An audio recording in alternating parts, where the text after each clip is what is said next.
শব্দ প্রয়োগে আমরা যে শব্দ আমার বেলায় প্রয়োগ করলে আমি কষ্ট পাবো, অন্যের বেলায় এরকম ভাষা ব্যবহার থেকে যাতে আপনি আমি সতর্কতার সাথে ব্যবহার, মানে সমালোচনা হতে হবে, মানে গঠনমূলক। তো আপনাদের এই শক্তি মানে আরো বৃদ্ধি পাবে, মানব সভ্যতা যত এগোবে আপনাদের শক্তি আরো বৃদ্ধি পাবে। আরেকটা চ্যালেঞ্জও সাংবাদিকতার জন্য এখন তৈরি হয়ে গেছে। আসসালামু আলাইকুম। করোনাকালের দ্বিতীয় পর্যায়ে ক্ষতিগ্রস্ত সাংবাদিকদের জন্য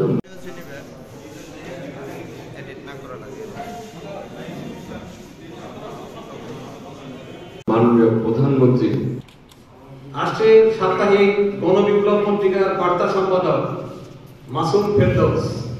গণবিপ্লব সাপ্তাহিক গণবিপ্লব পত্রিকার বার্তা সম্পাদক মাসুম ফেরদৌস। আসছে নীলুফার ইয়াসমিন।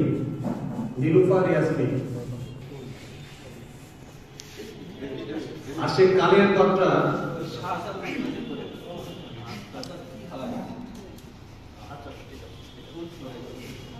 Chief reporter Mohammad Khorshed Alam.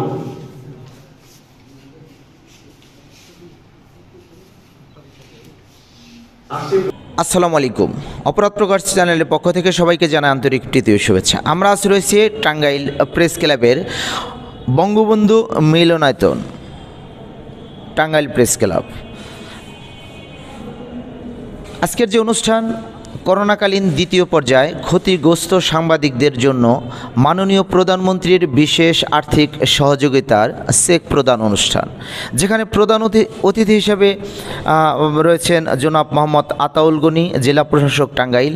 বিশেষ অতিথি জনাব মোহাম্মদ আমিনুল ইসলাম, অতিরিক্ত জেলা প্রশাসক সার্বিক টাঙ্গাইল।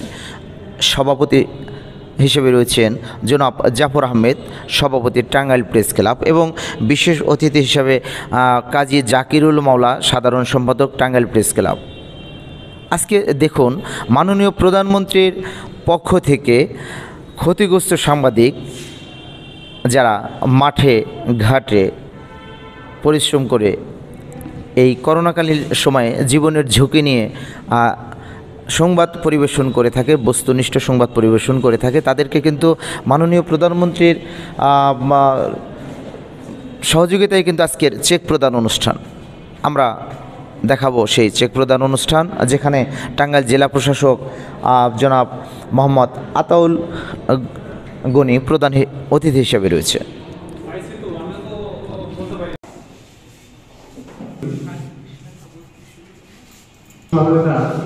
চেক প্রদান অনুষ্ঠানের সম্মানিত সভাপতি, টাঙ্গাইলের উর্বর করেছেন আমাদের প্রিয় জেলা প্রশাসক। আজকের অনুষ্ঠানের প্রধান অতিথি যারা অতিথি হিসেবে উপস্থিত আছেন টাঙ্গাইলের জেলা তথ্য অফিসার জনাব সত্যেন্দ্র পাল, টাঙ্গাইলের সাংবাদিক বৃন্দ, সবাইকে টাঙ্গাইল প্রেস ক্লাবের পক্ষ থেকে শুভেচ্ছা জানিয়ে অত্যন্ত সংক্ষিপ্ত আকারে জন্য কথা বলতে চাই। বিশ্বের বিভিন্ন দেশে সবার সাথে সাংবাদিক আছেন। ইতিমধ্যে প্রথম ধাপে টাঙ্গাইলের প্রায় 50 জন সাংবাদিক হিসেবে আপনারা এই প্যান্ডেমিকের বিভিন্ন নিউজ আপনারা সঠিক সময়ে, যথার্থ সময়ে আপনারা জাতির সামনে তুলে ধরেছেন। টাঙ্গাইল জেলাও তার বাইরে নয়, আপনারা তাদেরই একটা part, one of the part. তো সেই হিসেবে আমি আপনাদেরকে অনুরোধ রাখবো, আমি সময় নষ্ট করতে চাই না, শুধুমাত্র বলতে চাই সাংবাদিকতার যে সাংবাদিকদের জন্য কোনো দুর্নাম টাঙ্গাইলে না থাকে সেদিকে আপনারা নজর রাখবেন। জাতির পিতা বঙ্গবন্ধু শেখ মুজিবুর রহমানের যে স্বপ্ন বাস্তবায়নের দিকে আমরা যার নেতৃত্বে এগিয়ে যাচ্ছি, সেই মাননীয় প্রধানমন্ত্রীর আমাদের বাংলাদেশে এমন কোন সেক্টর বাদ নেই যেটা যে সেক্টর আমাদের মাননীয় প্রধানমন্ত্রীর দৃষ্টির বাইরে। অতিথি হিসেবে উপস্থিত আছেন জেলা প্রশাসক সার্বিক জনাব মোহাম্মদ আমিনুল ইসলাম। যে ভবিষ্যতে আমাদের আসলে এটির যে নেগেটিভ প্রভাব আরো দীর্ঘস্থায়ী হয় বলে আমরা মনে করি। এবং করোনার যে প্রকোপ, গতকালকেও আমাদের এই বাংলাদেশে এখনো পর্যন্ত সর্বোচ্চ মৃত্যু গতকালকে ছিল 264 জন, এবং আজকে থেকে কিন্তু আমরা লকডাউন আমরা জানি যে শিথিল হয়েছে। আমাদের ভবিষ্যতে আমাদের আসলে কি পরিস্থিতি দাঁড়াবে এখনো এটি অনেকটাই আমরা আশঙ্কা করতে পারছি না। গণমাধ্যম কর্মী যারা রয়েছেন তাদের কাছে আমাদের অনুরোধ থাকবে, আপনাদের লেখনের মাধ্যমে এবং আপনাদের প্রচারের মাধ্যমে আমরা অন্তত যাতে সামাজিক দূরত্ব বা সোশ্যাল ডিস্টেন্সিং এবং মাস্ক পরার ক্ষেত্রে যাতে আপনারা মানুষকে উদ্বুদ্ধ করেন, এটির সাথে আমরা যাতে সহনীয় হতে পারি।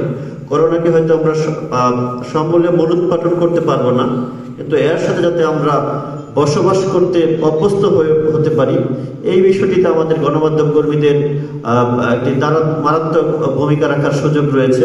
আমি আজকের এই অনুষ্ঠানের মাধ্যমে আশা করব যে আমরা সেই মানুষকে যে সচেতনতার যে আপনাদের লেখনির মাধ্যমে প্রচারটি হয়েছে, বিশেষ করে আমরা সাংবাদিক কল্যাণ ট্রাস্টকে ধন্যবাদ জানাই যে তারা এই আমাদের টাঙ্গাইলের এই 32 জন সাংবাদিককে আর্থিক সহযোগিতা করেছে। আজ এই অনুষ্ঠানে আমাদের মাননীয় জেলা প্রশাসক ডক্টর মোহাম্মদ আতাউল গনি মাননীয় প্রধান অতিথি।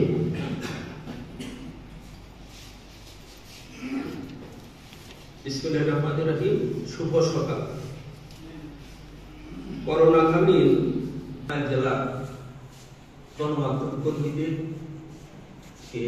সরকারের পক্ষ থেকে মাননীয় প্রধানমন্ত্রী বিশেষ আর্থিক সহায়তা এই চেক প্রদান অনুষ্ঠানে উপস্থিত আমার প্রিয়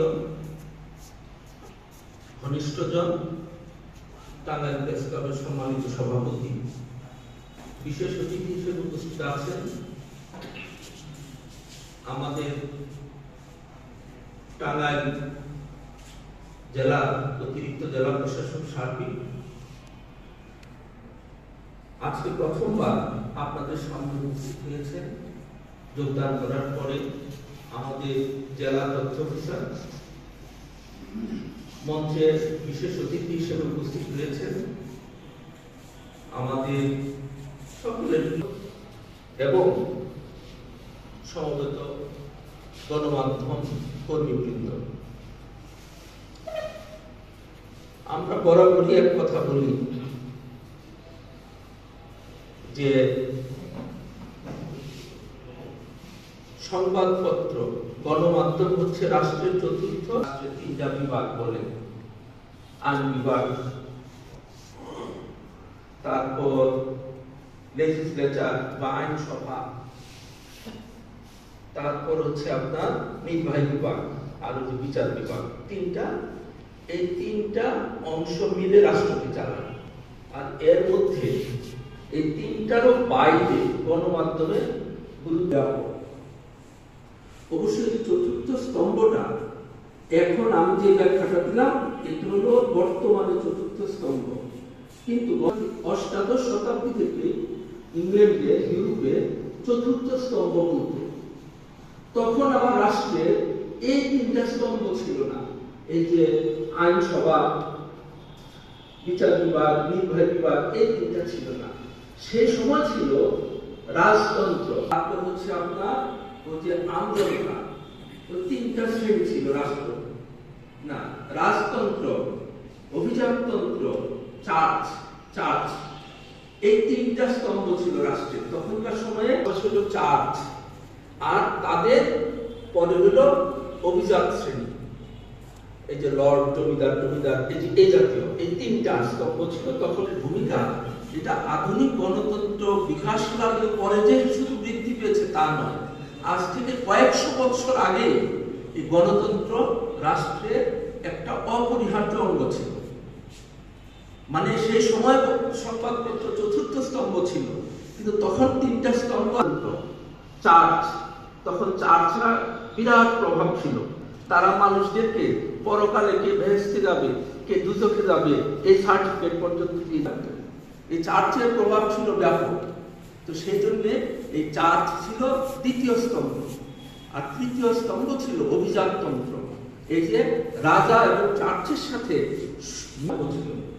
তখনও এই সংবাদপত্র স্বাধীনভাবে সত্য কথা বলতো, রাজতন্ত্র, চার্জ এবং অভিজাততন্ত্রের বিরুদ্ধে গণমানুষের কথা বলতো সংবাদপত্র। এই জন্য সংবাদপত্রকে তখন বলা হতো আপনার চতুর্থ স্তম্ভ। জন মিল্টনের একটা বিখ্যাত বই আছে, ছোট্ট বই, যে কেউ এখন ডাউনলোড করে পড়তে পারবেন, নাম হচ্ছে এডিউপেজিটিকা।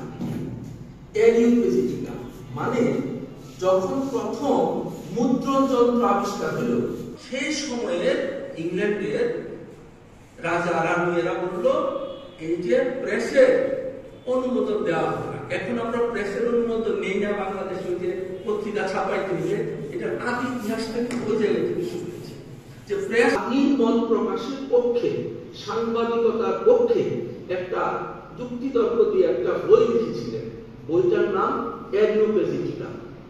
সেই বইয়ের মধ্যে তিনি স্বাধীন মত প্রকাশের গুরুত্ব, সমাজের ভূমিকা এবং এইটা স্বাধীনভাবে চলতে না দিলে সমাজের ক্ষতি, এই সব বিষয় অত্যন্ত সুনিপুণ ভাবে তিনি তুলে ধরেছেন। তো সেই সময় সংবাদপত্র, সাংবাদিকরা চতুর্থ স্তম্ভ ছিল। এরপরে গণতন্ত্র এসে রাষ্ট্রের তিনটা স্তম্ভ হইল, পার্লামেন্ট মানে আইনসভা, সুপ্রিম কোর্ট বা বিচার বিভাগ, আর প্রধানমন্ত্রী নেতৃত্বে নির্বাহী বিভাগ। এর বাইরে এখন হলো এই যে সংবাদপত্র, এখনো চতুর্থ স্তম্ভ। তাহলে সমাজ পরিবর্তনে প্রত্যেক রাষ্ট্রের প্রত্যেক মানুষের উচিত পৃষ্ঠপোষকতা দেওয়া। এই কারণে দেওয়া যে এই কিন্তু দিন না, আরো দিন আছে।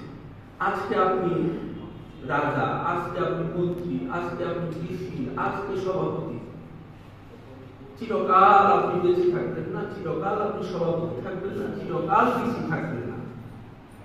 তখন আপনি ডিসি অবস্থায় যেরকম শাসন রেখে যাবেন, পরবর্তীতে আপনি আপনার পরিবার পরিজন যখন সাধারণ নাগরিক হবে, হয়ে সে যখন সেবা নিতে আসবে, এসে আপনি যদি খারাপ ব্যবস্থা রেখে যান, তাহলে আপনার ভবিষ্যৎ প্রজন্ম সেই খারাপ ব্যবস্থার শিকার হবে। কাজে আমরা যে কর্মটাই করি না কেন, এই কর্মটা কিন্তু আমাদের জন্য থেকে যায়, আমরা এই চিন্তা করি। এই জন্য আমি সাংবাদিকদেরকে বিশেষভাবে ধন্যবাদ জানাই এবং সবসময় উৎসাহ দিই, বস্তুনিষ্ঠভাবে আপনি সমালোচনা করবেন। সমালোচনা করাই মানে উন্নতির লক্ষণ। আর আমাদের মাননীয় প্রধানমন্ত্রী, তিনি দীর্ঘ রাজনৈতিক জীবনে এবং তার বাবা জীবন দিয়ে এই দেশকে স্বাধীন করেছেন। তারপর তাকে নৃশংসভাবে পরিবার পরিজন সহ হত্যা করা হয়েছে। কাজেই আমরা বইয়ের পুস্তকে যা পড়ে শিখেছি, তার চেয়ে অনেক কিছু মাননীয় প্রধানমন্ত্রী তার বাস্তব জীবন থেকে তিনি শিখেছেন। তো কাজেই হতাশ হবেন না। মাননীয় প্রধানমন্ত্রী শেখ হাসিনার নেতৃত্বে বাংলাদেশের উন্নতি হবে। উন্নতি হলে বাংলাদেশের সাংবাদিকদের উন্নতি হবে, বাংলাদেশের কুলি মজদুরের উন্নতি হবে, বাংলাদেশের চাকরিজীবীর উন্নতি হবে। কাজে এই আগস্ট মাস শোকের মাস, এই শোকের মাসে আমরা নিজের মনে ভবিষ্যতের শক্তি সঞ্চয় করি। আর এই যে জাপান, দেখেন অভিজ্ঞতা থেকে মানুষ শিখে। জাপান ছিল অত্যন্ত খারাপ একটা জাতি, তারা এমন অত্যাচার করেছে, এই যে কোরিয়া, চীন, এসব দেশে তারা কি করেছে, গর্ভবতী মায়েদের পেট ছিঁড়ে মা এবং সন্তান হত্যা করেছে এই জাপান। এবং এত হিংস্র একটা জাতি ছিল, কিন্তু তারা এই হিংস্রতা করে যখন দ্বিতীয় বিশ্বযুদ্ধে এই যে বোমা হামলা এর পরে তারা তখন কি করলো, শিক্ষা গ্রহণ করলো। হিংস্রতা, উগ্রতা কেবলমাত্র কি হত্যা, ধ্বংসযজ্ঞ ডেকে আনে, এটা শেষ পর্যন্ত জয়যুক্ত হয় না। এই শিক্ষা নিয়ে তারা, জাপান এখন একটা শান্তির পক্ষে সভ্য জাতি। ঠিক আমাদেরও এই যে ধরুন 1975 সালে এই বঙ্গবন্ধুকে সপরিবারে হত্যা করার পরে আমাদের দেশটা কিন্তু অনেক পিছিয়ে গিয়েছিল। শোনেন, যেমন যাই বলুক, আপনি আমি একজন মানুষ, সবসময় চাইব আমাকে যেমনই হোক আমার জনগণের একজন প্রতিনিধি আমাদের শাসন করবে। ধুতি পরালো, আমাদের মধ্যে সুটটাই পরালো, যার প্রতি আপনার কোনো ভোট টোট আমি নিলাম না নিয়ে আপনারা জোরে শাসন করবো, সে আদিম রাজতন্ত্রের যুগে ফিরে যাব, এটা তো আমরা কেউ চাইতে পারি না। কিন্তু বঙ্গবন্ধুকে হত্যার পরে এই আদিম সংস্কৃতিতে কিন্তু আমরা এই যে 21 বছর ছিলাম এবং আমাদের এই দেশ জাতি অপূরণীয় ক্ষতি হয়ে গেছে। এই জন্যে আমরা এগুলো থেকে শিক্ষা গ্রহণ করে এমন কোন সংবাদ আমরা, আমার কথা হলো কি, আপনি আপনার কলমের শক্তিতে কত, এটা আপনি মানে অনেক সময় নিজেই জানেন না। এই জন্য দয়া করে লেখার সময় কোনো একটি শব্দ আপনি চিন্তা ভাবনা করে লিখবেন। আপনার কাছে হয়তো মনের খেয়াল শব্দ একটা তাড়াতাড়ি বসিয়ে দিলেন, ধরেন আমার নামের আগে আপনি বসাই দিলেন গুন্ডা, আপনার কাছে এটা কোনো ব্যাপারই নেই, গুন্ডা শব্দ ডিকশনারিতে আছে, আপনি লিখে দিলেন। এই পত্রিকাটা মনে করেন আমার পরিবার পরিজন করবে, আমার আত্মীয় স্বজন, আমার কলিগরা করবে, তখন আপনার কিন্তু চিন্তা করতে হবে যে এটা কত বড় একটা খারাপ প্রভাব বিস্তার করবে। এই সাংবাদিকতা আমাদের টাঙ্গাইলে আপনারা ইনশাল্লাহ শুরু করবেন এবং নবীন সাংবাদিকদেরকে সেইভাবে প্রশিক্ষিত করবেন। আমাদের এইখানে নিশ্চয়ই একটা লাইব্রেরি আছে, এইখানে বিভিন্ন বিষয়ে লাইব্রেরি, তারপর হচ্ছে অনেক জিনিস এখন ডকুমেন্টারি আছে, এগুলো আমাদের সাংবাদিকদেরকে নিয়মিত দেখানোর ব্যবস্থা করবে।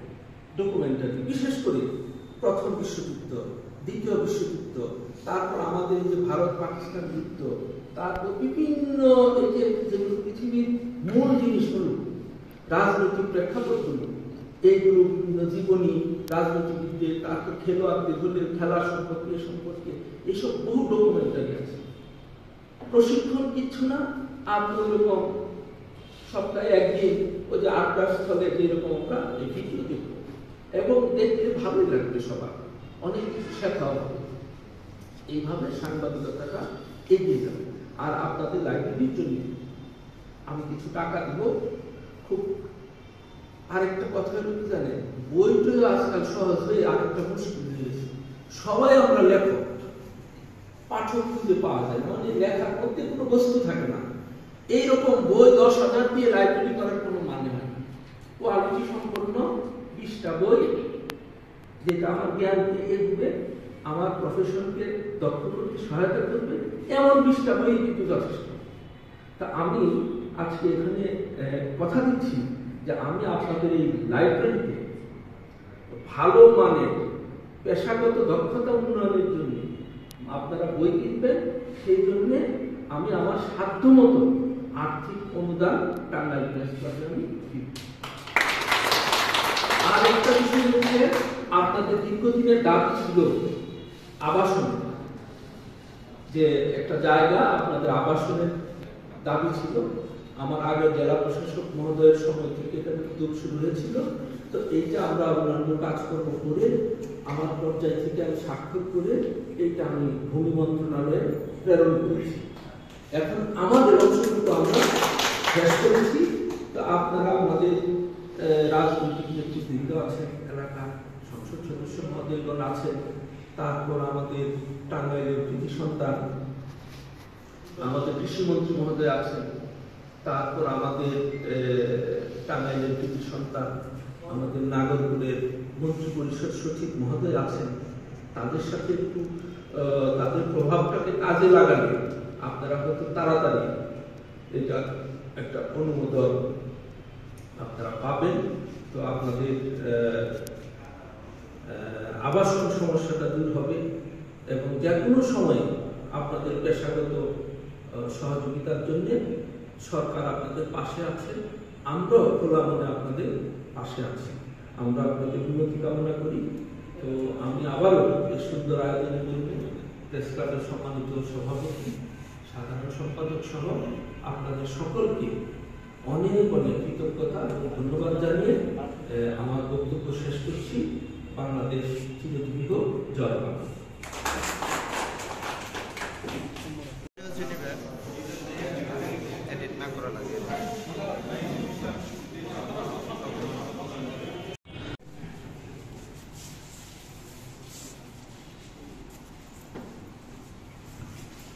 আসসালামু আলাইকুম। করোনাকালীন দ্বিতীয় পর্যায়ে ক্ষতিগ্রস্ত সাংবাদিকদের জন্য মাননীয় প্রধানমন্ত্রী বিশেষ অতিথির আসন গ্রহণ করেছেন। টাঙ্গাইলের অতিরিক্ত জেলা প্রশাসক সার্বিক জনাব আমিনুল ইসলাম বিশেষ অতিথির আসন গ্রহণ করেছেন। টাঙ্গাইলের জেলা সিনিয়র তথ্য কর্মকর্তা সত্যেন্দ্র পাল মঞ্চে উপস্থিত আছেন। টাঙ্গাইল প্রেস ক্লাবের সম্মানিত সাধারণ সম্পাদক কাজী জাকির মাওলা, উপস্থিত আছেন প্রেস ক্লাবের যুগ্ম সম্পাদক ইফতেখারুল অনুপম, কোষাধ্যক্ষ আব্দুর রহিম, দপ্তর পাঠাগার সম্পাদক তথা অরণ্য ইমতিয়াজ, আছেন সাহিত্য ও সাংস্কৃতিক সম্পাদক কাজী রিপন সহ প্রিয় গণমাধ্যম কর্মীরা, আসসালামু আলাইকুম। আমাদের জেলা প্রশাসক মহোদয় যে বিষয়গুলো করছেন, ওনার কাছে আমাদের সাংবাদিকদের যে কোনো বিষয় বলার সাথে সাথে বলতে আমাদের যতক্ষণ কাজ হইতে তার চাইতে অল্প সময়ের মধ্যে পারে, এটি আমাদের যে সম্মান করে। এই জন্য জেলা প্রশাসকের পক্ষ জেলা প্রশাসনকে টাঙ্গাইল প্রেস ক্লাবের পক্ষ থেকে আমরা ধন্যবাদ কৃতজ্ঞতা জানাই। আর একই সঙ্গে আমাদের আবাসনের কাগজটাও তিনি পারছেন। আমরা তো তদবির করবোই, সর্বশেষ যাই হোক জেলা প্রশাসকের তদবির ছাড়া আমাদের চূড়ান্ত পর্যায়ে যাওয়া যাবে না। জেলা প্রশাসক এমন একটা ইনস্টিটিউশন, কেন্দ্রীয় সরকারের প্রধান, এই জেলার প্রধান, এবং মাননীয় প্রধানমন্ত্রী জেলা প্রশাসককে ফোন করে, এবং আমাদের মাননীয় জেলা প্রশাসক সরকারের অত্যন্ত গুরুত্বপূর্ণ প্রধানমন্ত্রীর কার্যালয়, আমাদের অন্যান্য জায়গায় তার অনেক ভালো একটা সুসম্পর্ক রয়েছে। নিশ্চয়ই আমাদের তার সেই পুরো সম্পর্কটা আমাদের জন্য কাজে লাগবে বিশ্বাস করি। আর একটা কথা বলেছেন যে ইতিহাস সম্বলিত ভিডিও সেই বলতে দিয়ে প্রজেক্টর দিয়ে যদি কখনো এই করোনার যদি পরিবেশটা ভালো হইলে ওনার মাধ্যমে যদি এরকম একটা অনুষ্ঠান, সেটা আমাদের প্রেস ক্লাব হইতে পারে, ডিসি লেগে হইতে পারে, অথবা এরকম কোনো জায়গায় যদি আমরা মাঝে মধ্যে করতে পারি, সেটা করলে আমাদের জন্য ভালো লাগবে।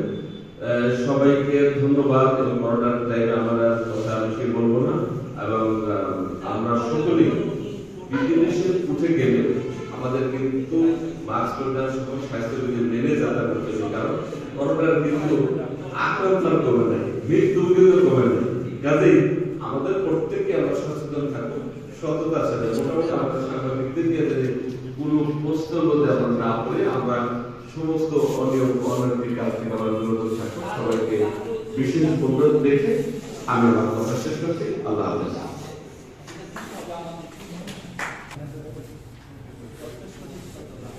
আজকে বাংলাদেশ সমাচারের সিনিয়র রিপোর্টার মনিরুজ্জামান।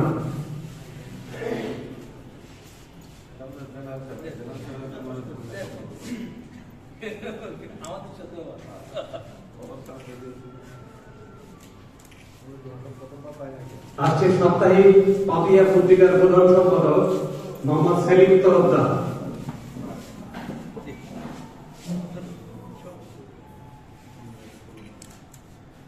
এরপরে আসছে সাপ্তাহিক পাপিয়া পত্রিকার সম্পাদক মোহাম্মদ মোয়াজ্জেম হোসেন। মোয়াজ্জেম হোসেন।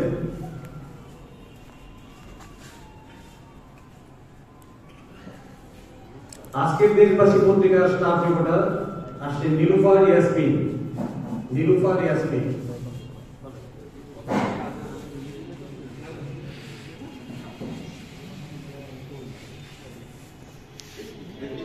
আসে কালের কর্তা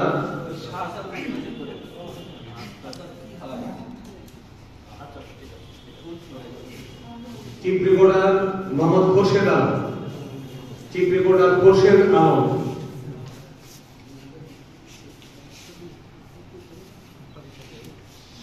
আসছে বণিক বার্তা পত্রিকার টাঙ্গাইল জেলা প্রতিনিধি মোহাম্মদ পারভেজ হাসান। বণিক বার্তার টাঙ্গাইল জেলা প্রতিনিধি পারভেজ হাসান। আসছে সাম্প্রতিক দেশকালের জেলা প্রতিনিধি টাঙ্গাইল প্রতিনিধি নওশাদ রানা সানভি।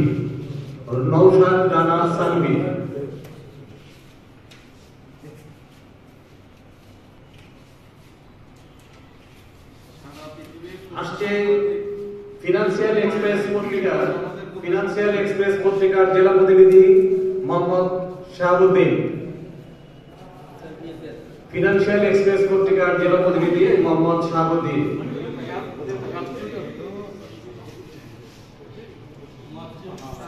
আসছে বাংলা টিভির জেলা প্রতিনিধি Khandaker H M. Habibullah, Khandaker H M. Habibullah, Bangla TV Tangail জেলা প্রতিনিধি। আসছে সাপ্তাহিক গণবিপ্লব পত্রিকার বার্তা সম্পাদক মাসুম ফেরদৌস, গণবিপ্লব সাপ্তাহিক গণবিপ্লব পত্রিকার বার্তা সম্পাদক মাসুম ফেরদৌস। আসছে বাংলাদেশের আলো পত্রিকার জেলা প্রতিনিধি মোহাম্মদ শামীম আল মামুন, বাংলাদেশ আলো, বাংলাদেশের আলো। আসছে সাপ্তাহিক পাপিয়ার জেলা সংবাদদাতা জনাব রাকিব আদনান। আসছে 21শে বাণীর জেলা প্রতিনিধি জনাব মোহাম্মদ মুস্তাক হোসেন, 21শে বাণীর জেলা প্রতিনিধি মোহাম্মদ মুস্তাক হোসেন।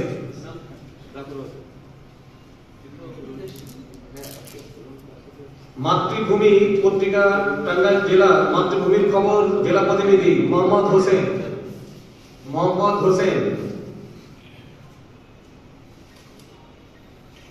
বাংলাদেশ নিউজ টাঙ্গাইল জেলা প্রতিনিধি মাসুদুল হক।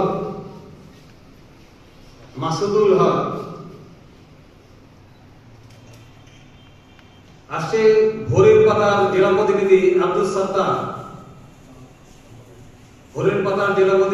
সাত্তার। আসছে দেশের কণ্ঠ পত্রিকার জেলা প্রতিনিধি মোহাম্মদ আব্দুল লতিফ তালুকদার। আসছে নবচেতনা টাঙ্গাইলের জেলা প্রতিনিধি সাব্বির আহমেদ আব্বাসী।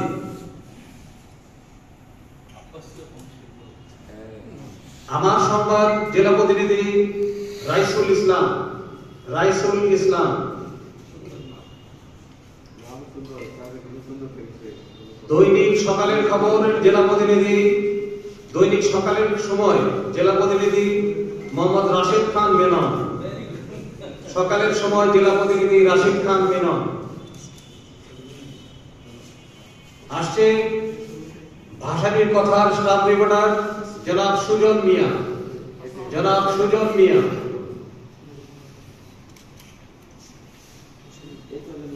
এই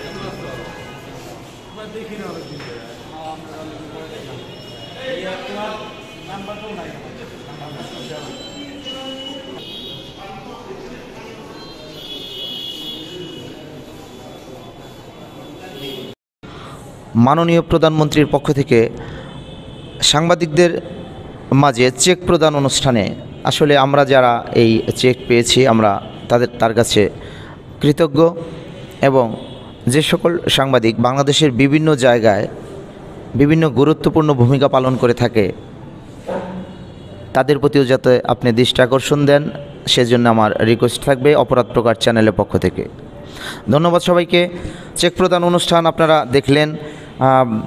আশা করি আমাদেরকে বিভিন্ন ঘটনা দুর্ঘটনা সম্পর্কে তথ্য দিয়ে আমাদের সংবাদ পরিবেশন করার সুযোগ করে দিবেন। আর অপরাধ প্রকার চ্যানেলে যদি কেউ ফোন করতে চান ফোন করতে পারেন 01781289261। আমি